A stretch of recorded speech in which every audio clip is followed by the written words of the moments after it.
Agora estamos aqui com Jamil Chad, Josias de Souza e Leonardo Sakamoto para que a gente fale sobre um crime que aconteceu nos Estados Unidos e que está trazendo muita repercussão, inclusive na política, porque estamos falando do assassinato a tiros de Charlie Kirk, que é um influenciador digital de extrema-direita, que foi um grande apoiador das eleições de Donald Trump e que foi assassinado ontem, enquanto participava de um evento numa universidade. A notícia que está na nossa página do UOL e é a mais lida neste momento é que a polícia dos Estados Unidos conseguiu monitorar a movimentação do atirador que matou o ativista Charlie Kirk durante uma palestra em uma universidade nos Estados Unidos. O homem se misturou a outras pessoas do campus da universidade e parecia ter idade de estudante. Essas são as declarações da polícia. Os oficiais evitaram dar mais detalhes sobre a aparência do suspeito para não atrapalhar as investigações. A arma do crime foi recuperada pela polícia e impressões digitais serão analisadas. Segundo o agente especial do FBI, Robert Bowles, a arma que foi usada, ela foi abandonada em uma área de mata e as impressões encontradas seriam de uma palma e de um braço. Ele chegou à universidade pouco antes do meio-dia, usou as escadas para subir até o telhado de um prédio, de onde atirou. A informação foi dada pelo comissário do Departamento de Segurança Pública. Imagens de câmeras de segurança da vizinhança conseguiram captar a movimentação do atirador após o crime e serão analisadas. Elas não serão divulgadas pela polícia até o momento e só serão divulgadas caso as autoridades não consigam identificar. Esse comissário do Departamento de Segurança Pública disse que eles estão utilizando algumas tecnologias para identificar esse suspeito, esse indivíduo, e disse: se não tivermos sucesso, vamos procurar a mídia e pedir para ajudar para identificá-lo, mas confiamos nas nossas habilidades. Bom, Jamil, queria saber sobre a repercussão da morte de Charlie Kirk, quem é Charlie Kirk e por que tem um crime como esse chama a atenção. Inclusive, Donald Trump já se pronunciou também a respeito disso. Fabíola, basicamente um ator político maior nos Estados Unidos. Para você ter uma ideia, o próprio Trump diz que ele foi o responsável por ter conseguido que a juventude, basicamente americana, fosse às urnas e, claro, votasse por Donald Trump. Então ele tem um papel gigantesco, se eu não me engano eram 2,5 milhões de seguidores que ele tinha, ou seja, é um ator político, não é apenas, eu diria, um personagem do entretenimento, não é isso. Ele é um ator político um ator político de grandes proporções justamente para a extrema-direita. E o que ele vinha fazendo? Ele vinha percorrendo basicamente as universidades, as escolas, para confrontar os progressistas, confrontar os liberais, colocar em dúvida, obviamente, questões já muito estabelecidas, inclusive de gênero, a existência do racismo estrutural que ele negava, combater o movimento LGBT. Então, ele tinha uma pauta extremamente conservadora, na verdade, para muita gente, inclusive, de violações a direitos fundamentais. E ele percorria justamente essas universidades. Essa foi uma delas que justamente isso tudo aconteceu. Para você também ter uma ideia, ele andava com seguranças. Se vocês repararem nas imagens que aconteceram justamente antes, sempre existem seguranças em volta de Charlie Kirk.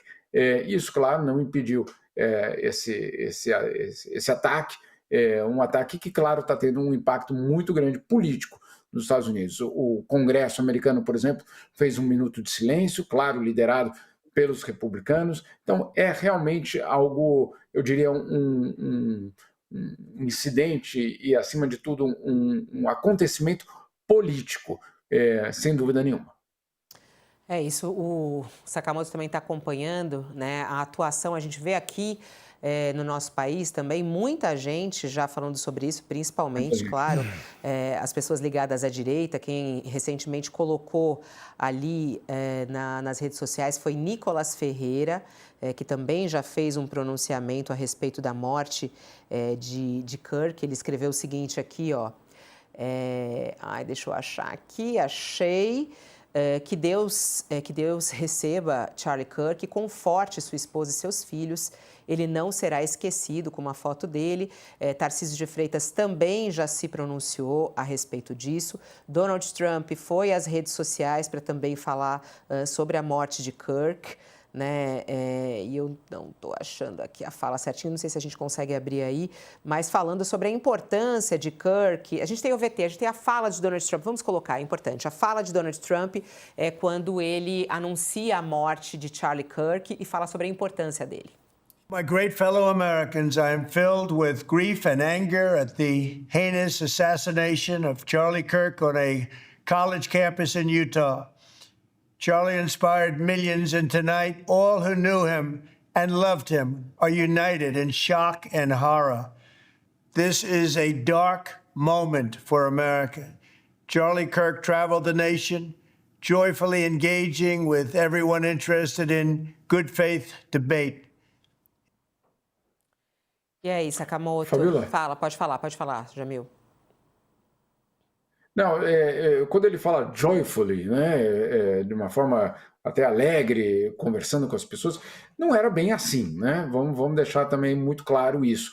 Entre outras coisas, ele duvida da morte de George Floyd. Entre as várias polêmicas de Charlie Kirk, uma delas não que o George Floyd não tenha morrido, mas que o policial não seria o responsável pela morte de George Floyd, aquela morte que todos nós vimos, que foi filmada, que teve um processo, que o policial pôde se defender, tudo aquilo que a gente viu acontecendo, ele questiona, diz que não, o policial deveria ser perdoado, porque não foi o joelho do policial que matou George Floyd, todos nós nos lembramos. E polêmicas como essa ele tem para dar e vender, ou tinha para dar e vender. Inclusive, um defensor das armas. Esse é um ponto também fundamental do discurso de Charlie Kirk, que sim, era um defensor das armas. E tantos outras polêmicas em relação a negros, em relação a gays, em relação a todo tipo, basicamente, de minoria.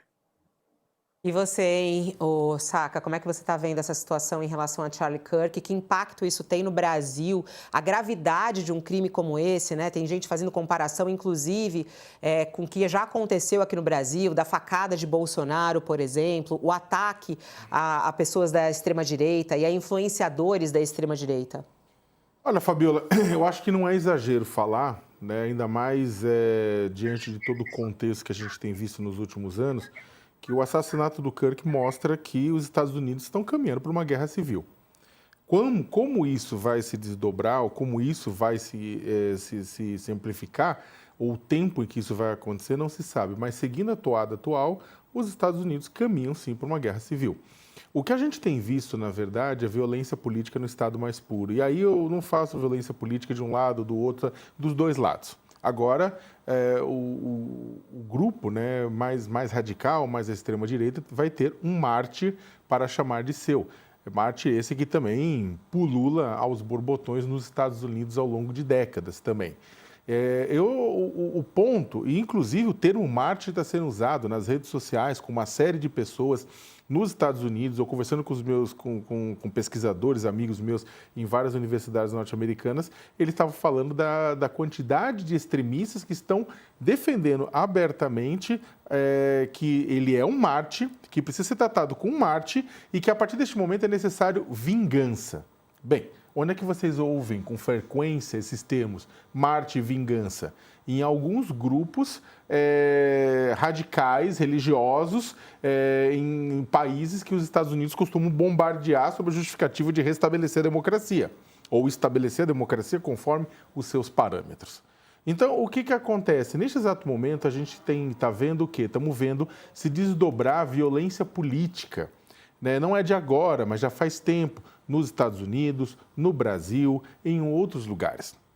Tivemos facada do Bolsonaro, né? Tivemos o ataque ao ônibus do Lula, tivemos a morte lá em Foz do Iguaçu de um petista pelas mãos de um bolsonarista que invadiu sua festa de aniversário. Temos outro também caso semelhante lá no Mato Grosso, em Confresa, em que um trabalhador rural foi decapitado numa discussão política. Mas nos Estados Unidos isso está crescendo, isso está aumentando. E era um momento, Fabiola, qualquer especialista aponta que um momento como este, um momento após um caso grave, um caso doloroso, a gente lamenta, eu não preciso concordar com o Charlie Kirk, para lamentar a morte, lamentar que a consequência dessa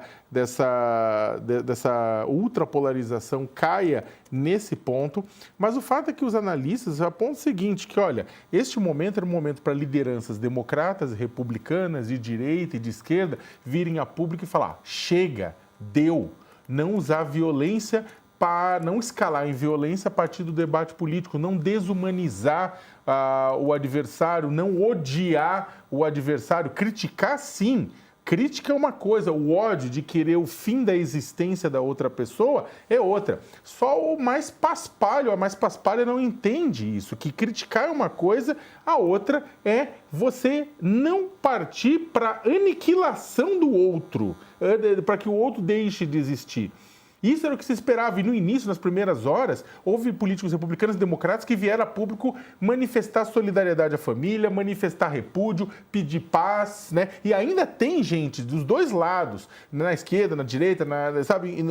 Inclusive de pessoas extremistas que estão falando, gente, vamos parar, respira. Só que logo na sequência, aí o caminho para o final, começou muita gente vir a público pedindo vingança ou, de um lado, festejar a morte do Kirk, falar que legal que ele morreu, ainda bem que morreu, que se matem mais. E do outro lado, pessoas, temos que acabar com todos os democratas. Tem influenciadores nos Estados Unidos, influenciadores de direita, promovendo e defendendo matar democratas em resposta a esse assassinato, sendo que não se tem ideia de quem foi o responsável por isso até agora. O FBI ainda não descobriu, prendeu uma pessoa, soltou porque não tinha a ver. E aí eu termino dizendo assim, o próprio Trump, que no início chegou e falou, olha, fez o vídeo, demonstro, tudo isso com os exageros que o próprio Jamil colocou, mas depois ele culpou, entre aspas, a esquerda radical pelo assassinato do Kirk, jogando seus seguidores para cima de pessoas que ninguém tem ideia do que aconteceu. Este é o momento para evitar. E o que acontece? Isso aqui vai estirando, vai desumanizando. As pessoas vão desistindo de encarar o adversário, de encarar a outra pessoa, de encarar o diferente como um ser humano. E isso vai se esticando. Neste exato momento, pesquisas mostram que nos Estados Unidos que violência poderia ser empregada, pessoas defendem que violência seja empregada para calar o outro grupo. A gente está caminhando para a dissolução, o Jamil relata muito bem isso também nas colunas dele, para a dissolução daquilo que mantém os Estados Unidos como um país. A gente pode estar vendo, neste exato momento, o início de algo que vai levar à fragmentação dos Estados Unidos da América. E não só, porque como a Fabiola bem colocou, o fenômeno que está acontecendo lá acontece aqui também. É diferente as realidades, é diferente as leis, a gente ainda tem mais capacidade do que os Estados Unidos por conta de diferenças jurídicas de enfrentar determinados monstros, só que isso é uma coisa que aflige o mundo inteiro. Ou as lideranças dizem basta, de esquerda e direita, e aí a gente vê no Brasil lideranças de direita se aproveitando eleitoralmente, inclusive da morte do Kirk, para tentar ganhar espaço, né? Ou a gente dá um basta e fala, não é uma questão de esquerda e direita, não é uma questão de valores dele, é uma questão de quê? É uma questão de parar de desumanizar o adversário. Ou a gente vai ver, em breve, um caos se estabelecer nos Estados Unidos e depois aqui no Brasil. Eu tenho que se despedir da gente. Tem alguma coisa mais a acrescentar aí que você queira falar do Kirk e do impacto disso, né? Que tipo de relação que eles podem fazer com o Brasil em relação a essa morte, esse ódio político, né? E que acaba destruindo e matando pessoas. É algo muito triste também de observar, né? Sem dúvida nenhuma. Acho que o Sakamoto acertou na mosca. É uma situação extremamente perigosa para um país quando você, obviamente, legitima, ou pelo menos você coloca isso como uma possibilidade real, né? Na verdade, a eliminação do outro. Eu sempre digo, e os estudos mostram isso, uma situação de crise, de violência, ela não acontece no primeiro disparo, ela acontece quando o ódio é autorizado. quando a liderança política do país determina que o ódio é um instrumento legítimo de política pública, né? Então, quando você autoriza isso a acontecer, a expressão que isso pode ganhar é absolutamente imprevisível. Não há como depois controlar e dizer, não, eu estava promovendo ódio, mas na verdade eu não queria que matasse aquela ou aquela pessoa, ou que isso acontecesse, ou que aquele fenômeno fosse identificado. Não, é muito difícil depois você colocar qualquer tipo de controle. E claro, a politização desse fato, ela começou imediatamente no momento que ele basicamente, que os disparos foram feitos. Então, imediatamente você tem aí os republicanos colocando a culpa, como uma deputada fez, dizendo que isso está nas mãos dos democratas, ou seja, já politizando imediatamente e, claro, já instrumentalizando a morte de Charlie Kirk. Vamos ver aí nos próximos dias, vamos esperar para ver quem vai ser essa pessoa que começa a ser identificada. Há muito ainda para ser descoberto em relação a isso, então vamos com muita cautela. O curioso, né, e essa é a parte curiosa, e o Sakamoto mencionou isso, é que imediatamente já foi designado que é um radical de esquerda, sem que, claro, a pessoa sequer tenha sido presa ainda. Mas, enfim, vamos aguardar e ver qual vai ser esse resultado.